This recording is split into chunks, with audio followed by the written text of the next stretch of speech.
So guys आज हम इस शॉर्ट मूवी को देखने वाले हैं। उसका नाम है we've got spirits, yes we do, जो कि जस्ट बियॉन्ड सीरीज का एक एपिसोड है जिसमें बच्चों का एक टूरिस्ट ग्रुप एक भूतिया थिएटर का हिस्सा बन जाता है। हालांकि शुरुआत में उस ग्रुप को ये पता नहीं था कि ये थिएटर वाकई में भूतिया है। वो सभी बस उसे अफवाह समझकर वह उन एक्ट्रेस के बारे में जानने गए थे जो मूवीज में जाने से पहले थिएटर में ड्रामा किया करते थे, जिनमें से एला नाम की लड़की जो कि अपने क्लास के बाकी लड़कियों की तरह ड्रामा में हिस्सा लेना चाहती थी, वो अपने बीते हुए कल के कुछ इंसिडेंट्स की वजह से किसी के भी सामने परफॉर्म करने से घबराने लगी थी। इसलिए वो थिएटर में अपने क्लासमेट्स के साथ होने के बावजूद भी टूर के दौरान सभी से दूर रहती है। पर इन सबसे अनजान वहाँ का टूर गाइड जैसे एला को परफॉर्म करने बुलाता है वैसे एला घबराते हुए वहाँ से भाग जाती है। इसलिए जब घर लौटने का वक्त होता है तब एला उस थिएटर के किसी और हिस्से में होने की वजह से अकेली वहीं पर छूट जाती है, जो कि एला को भी तब पता चलता है जब वो नींद से जाग जाती है। हालांकि वो मदद के लिए आवाज तो लगाती है लेकिन उसके आवाज को सुनने वाला कोई नहीं होता सिवाय उन भटकते आत्माओं के जो वहाँ रहते थे। पर एला ये समझकर उन आवाजों की तरफ भागती है कि अभी उस थिएटर में कोई मौजूद है, लेकिन जैसे वो उन भटकते आत्माओं को देखती है उसे डर के मारे कुछ समझ में नहीं आता, इसलिए वो सिकुड़ते हुए कोने में जाकर बैठ जाती है। हालांकि शुरुआत में एला ये सोचकर डर रही थी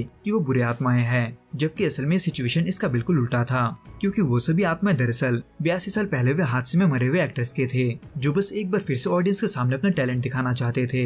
लेकिन थिएटर के भूतिया होने की खबर की वजह से लोगों ने यहाँ रात में आना बंद कर दिया था, जिसकी वजह से ऐसा कोई नहीं था जो उनके ड्रामा को देखकर उन्हें मुक्ति दे सके, जिसको जानकर एला को बड़ा ही हैरानी होता है। पर इससे भी हैरानी वाला बात ये होता है कि वो सभी एला को अपना रिहर्सल का हिस्सा बनने को बोलते हैं, जो कि वो कई सालों से इसलिए नहीं कर पाए थे क्योंकि उनके ड्रामे के स्क्रिप्ट के मुताबिक उन्हें एक और एक्टर चाहिए था जो उन्हें एला के रूप में मिलता भी है। इसलिए एला को सबके सामने मजबूरी में परफॉर्म करना पड़ता है। लेकिन एला के कई सारे कमियों को देखकर उनमें से एक यानी कि विवियन परेशान होकर एला का फॉर्म सुधारने के लिए एला को पोजेस कर लेती है, जो कि ना तो एला चाहती थी और ना ही बाकी के आत्माएं। इसलिए आखिर में विवियन एला को छोड़ देती है, जो कि हुआ ही था कि तभी वह हवा का रुख तेजी से बदल जाता है, इतने तेजी से कि उससे सभी आत्माएं डरने लगे थे, जैसे कि मानो वो जानते थे कि ये क्या हो रहा है। इसलिए वो सभी एला को अकेला छोड़ वहाँ से भाग जाते हैं। पर क्यों? एला इसका कारण अपने सामने देखते ही बाकियों के साथ छुप जाती है। इन शॉर्ट उस शैतानी आत्मा को बाकी सभी क्रिटिक बुलाते थे जो कि सालों बाद लौटी थी। पर क्यों? इसका रीजन बाकी सभी एला को मानते हैं, इसलिए एला को कुछ ना हो वो सभी एला को वहाँ से बाहर निकालना ही सही समझते हैं।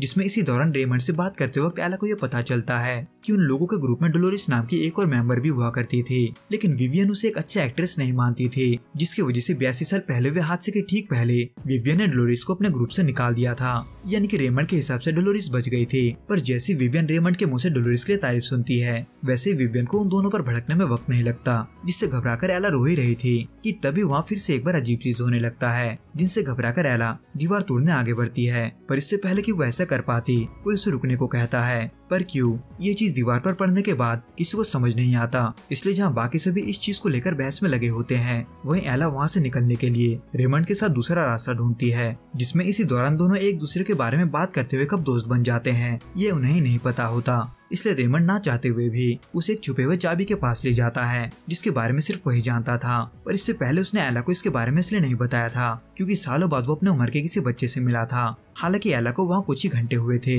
लेकिन इन कुछ घंटों में सभी उसके बहुत करीब आ चुके थे, इसलिए वो सभी एला को दरवाजे तक छोड़ने भी आते हैं। पर एक बार फिर से वो क्रिटिक वापस आते हुए बाकी सभी आत्माओं को अपने कब्जे में ले लेती है। लेकिन क्यों? इसका वजह एला को पता चल चुका था, इसलिए वो फिर से थिएटर में लौटकर उस क्रिटिक को रोकने जाती है जो कि असल में डोलोरिस थी। इन शॉर्ट डोलोरिस भी 82 साल पहले उन सभी के साथ मारी गई थी, लेकिन ये किसी को नहीं पता था, इसलिए कोई ये सोच भी नहीं सकता था कि वो क्रिटिक असल में कौन है। पर एला को इसके बारे में तब पता चलता है जब वो डोलोरिस के फोटो के पास कुछ लिखा हुआ देखती है। इसलिए एला सभी को डोलोरिस के बारे में बताने के बाद विवियन को उससे माफी मांगने को कहती है, क्योंकि विवियन भी ये जानती थी कि डोलोरिस उससे भी अच्छी एक्ट्रेस थी। उसने डोलोरिस को अपने ग्रुप से बस अपने जलन की वजह से निकाला था। इसलिए आखिर में इस बात को एडमिट करने के बाद विवियन डोलोरिस से माफी मांगते हुए उसे अपने टीम में वापस लेती है। यानी कि आखिर में डोलोरिस को वो मिल जाता है जो कि डोलोरिस पिछले 82 सालों से चाहती थी। इन शॉर्ट उनका ग्रुप एक बार फिर से पूरा हो चुका था, इसलिए वो सभी अपना आखिरी शो परफॉर्म करते हैं और वो भी एला के सामने, जिसको देख एक तरफ जहाँ एला को बहुत अच्छा लगता है वहीं दूसरी तरफ बाकियों को मुक्ति भी मिल जाता है, जिसको देखने के बाद एला को फिर से वो हिम्मत और हौसला वापस मिल जाता है जिसको उसने सालों पहले खो दिया था। यानी कि एला सभी के सामने बिना डरे परफॉर्म करने लगी थी। तो दोस्तों इस वीडियो में बस इतना ही। आपको ये वीडियो कैसा लगा आप हमें कमेंट करके जरूर बताना। मैं आपसे फिर मिलूंगा कुछ नए और ऐसे अनोखे मूवीज के साथ। अगर आपको ये वीडियो पसंद आए तो प्लीज इस वीडियो को लाइक, शेयर और प्लीज इस चैनल को सब्सक्राइब जरूर करें। Till then good bye and be safe.